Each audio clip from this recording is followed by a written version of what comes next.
Halo hai semuanya. Perkenalkan, nama saya Novelia Alexandra Ade Putri Boimata.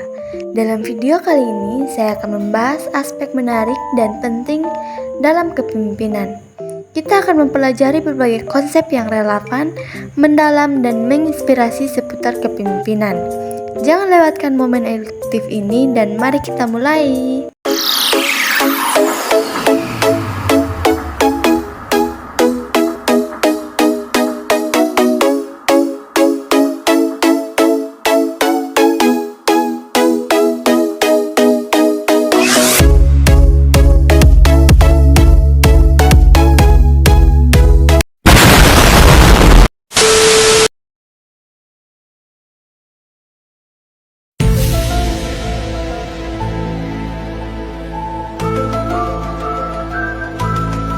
A few moments later. Yang pertama adalah pengertian kepemimpinan.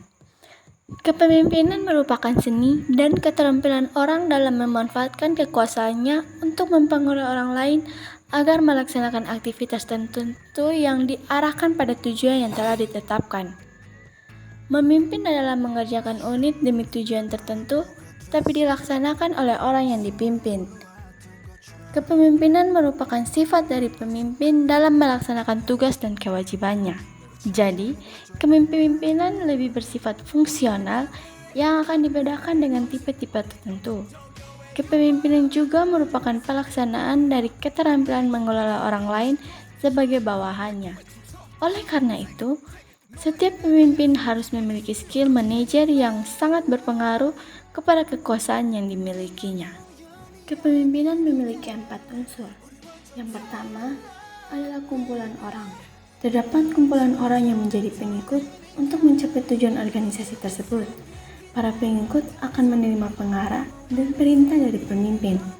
Demikian pula wewenang seorang pemimpin ditentukan oleh kepatuhan para pengikut untuk melaksanakan arahan dan perintah pemimpin. Semakin dilaksanakan dengan baik arahan dan perintah pemimpin oleh para pengikut, maka semakin besar wewenang pemimpin untuk mengatur para pengikutnya untuk melaksanakan tugasnya. Kekuasaan merupakan kekuatan yang dimiliki seorang pemimpin untuk mempengaruhi para pengikutnya dalam melaksanakan tugasnya. Pemimpin melakukan kekuasaan yang lebih besar dari kekuasaan yang dimiliki para anggota organisasi. Ada 5 dasar kekuasaan yang dimiliki pemimpin, antara lain kekuasaan menghargai, kekuasaan memaksa, kekuasaan sah, kekuasaan rujukan, dan kekuasaan keahlian. Yang ketiga adalah mempengaruhi.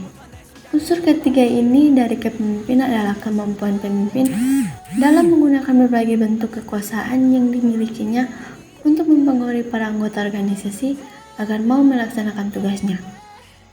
Pemimpin harus mempunyai keahlian untuk dapat mempengaruhi anggota organisasinya.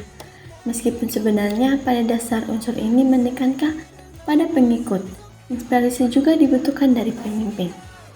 Para pemimpin memiliki kualitas daya tarik yang dapat menimbulkan kesetiaan, pengabdian, dan keinginan yang kuat dari para anggota organisasi untuk melakukan hal-hal yang diinginkan pemimpin. Yang keempat, nilai.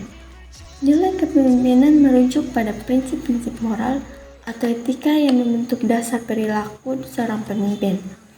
Ini mencakup sifat-sifat seperti integritas, kejujuran, tanggung jawab, kerendahan hati, empati, dan kemampuan untuk memberdayakan orang lain. Kepemimpinan yang kokoh didasarkan pada fondasi nilai-nilai ini untuk mencapai tujuan secara positif dan memberikan inspirasi kepada tim atau organisasi. Yang berikutnya ada gaya kepemimpinan. Adapun beberapa gaya kepemimpinan sebagai berikut. Yang pertama adalah gaya kepemimpinan otokritis. Pemimpin dengan gaya ini bertindak sebagai diktator yang memiliki kekuasaan mutlak. Mereka cenderung menganggap organisasi sebagai milik pribadi, mengidentifikasi tujuan pribadi dengan tujuan organisasi, dan tidak mau menerima kritik atau saran dari bawahan. Pendekatan mereka sering mengandung unsur paksaan dan hukum. Kepemimpinan otokritis adalah gaya kepemimpinan di mana seorang pemimpin memiliki kendali penuh untuk menentukan kebijakan dan prosedur. memutuskan tujuan apa yang ingin dicapai, dan mengarahkan serta mengawasi semua kegiatan organisasi tanpa partisipasi dari bawahan. Yang kedua adalah gaya kepemimpinan militeristis. Pemimpin dengan gaya ini cenderung memprioritaskan struktur hierarki, formalitas, dan disiplin yang ketat. Mereka bergantung pada pangkat dan jabatan, sulit menerima kritik, dan suka melakukan upacara-upacara formal. Tipe pemimpin militeristik ini sangat mementingkan kedisiplinan yang tinggi. Ia akan senang dengan bawahan yang mempunyai sifat disiplin tinggi, begitu pula yang tidak disiplin akan selalu mendapat teguran hingga menyebabkan ketidaknyamanan dalam bekerja. Yang ketiga, gaya kepemimpinan paternalistik atau paternalistic leadership. Pimpinan dengan gaya ini memperlakukan bawahan seperti anak-anak yang perlu dilindungi. Mereka jarang memberikan bawahan kesempatan untuk mengambil inisiatif atau mengembangkan kreativitas.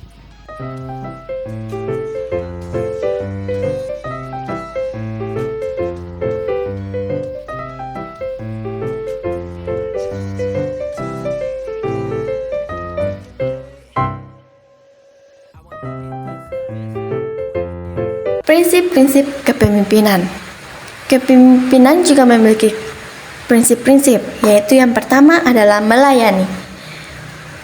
Prinsip pertama yang paling penting dan harus diketahui oleh seorang pemimpin adalah memberikan pelayanan yang baik sebagai tujuan utama. Menjadi pemimpin adalah tugas pengabdian.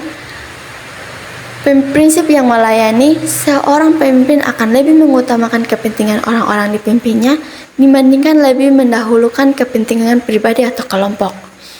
Pemimpin yang lebih mengutamakan kepentingan orang-orang yang dipimpinnya akan mau turun langsung untuk melihat, menyaksikan, dan mendengarkan keluhan, kesuduhan, kesulitan, dan persoalan yang dialami oleh bawahannya. Kedua, membuat keputusan. Pembuatan keputusan merupakan tugas paling utama yang harus dilakukan oleh seorang pemimpin. Keberhasilan seorang pemimpin untuk menentukan kebijakan yang ingin dibuat atau ditetapkannya diawali dengan sebuah keputusan strategis yang diambil pemimpin tersebut. Membuat keputusan merupakan fungsi-fungsi dasar berpikir di mana proses penggunaan pikiran dalam mengarahkan pada suatu tindakan untuk menetapkan suatu pilihan. Yang ketiga adalah keteladanan. Pemimpin dinilai dari apa yang telah dilakukan atau diberikannya kepada organisasi dan orang-orang yang dipimpinnya. Pemimpin yang menunjukkan pengaruh baik dan memberikan nilai positif bagi organisasi dan pengikutnya akan mampu menjadi teladan bagi dipimpinnya. Keteladanan seorang pemimpin ditunjukkan melalui sikap dalam memberikan inspiratif, membimbing dan memotivasi bawahan, memiliki kemampuan luas, kreatif, visioner, bekerja secara jujur dan ikhlas, serta memiliki perhatian dan kepedulian. Yang keempat, bertanggung jawab. Menjadi pemimpin merupakan tanggung jawab besar yang harus diemban sebagai bentuk dari amanah, dukungan atau kepercayaan orang lain yang memiliki harapan kepada seorang pemimpin tersebut untuk melakukan perubahan yang baik dan keadaan sebelumnya. Yang kelima adalah bekerja sama. Pemimpin yang efektif akan mampu menciptakan budaya bekerja sama, tim yang baik di antara anggota organisasi, melakukan komunikasi yang efektif dengan para bawahan, serta menciptakan lingkungan kerja yang baik. Terciptanya kerjasama yang baik, maka seluruh pekerjaan akan diselesaikan dengan tepat waktu. Tujuan yang diinginkan dapat dicapai dan para anggota organisasi akan bekerja dengan senang hati.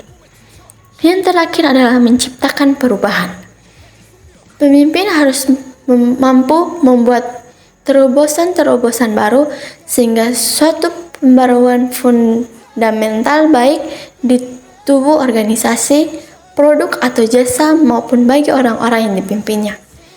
Pemimpin yang memiliki inovatif dan kreativitas akan menghindari pola kerja yang bersifat rutinitas yang monoton sehingga tidak memberikan arahan perkembangan yang baik bagi yang dipimpinnya.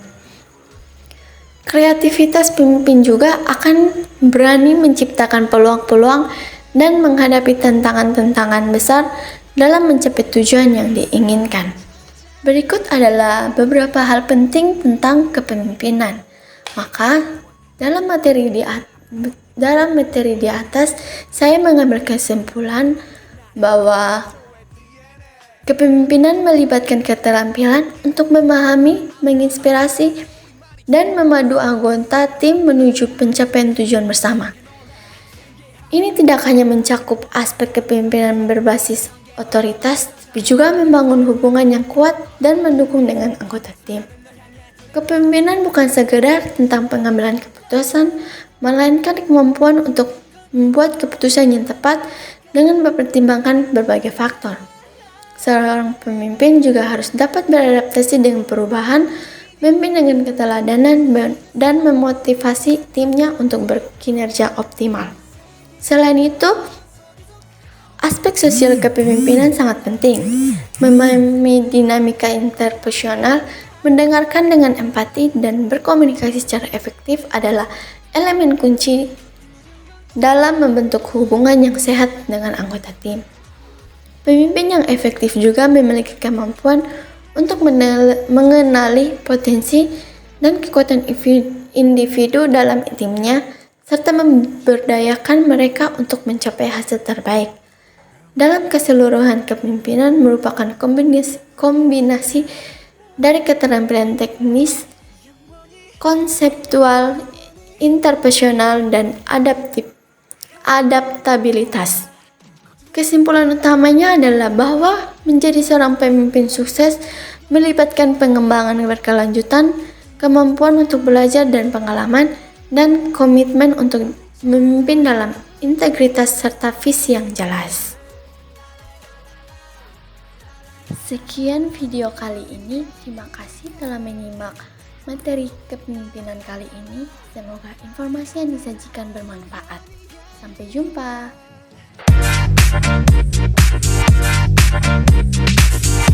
Thank you.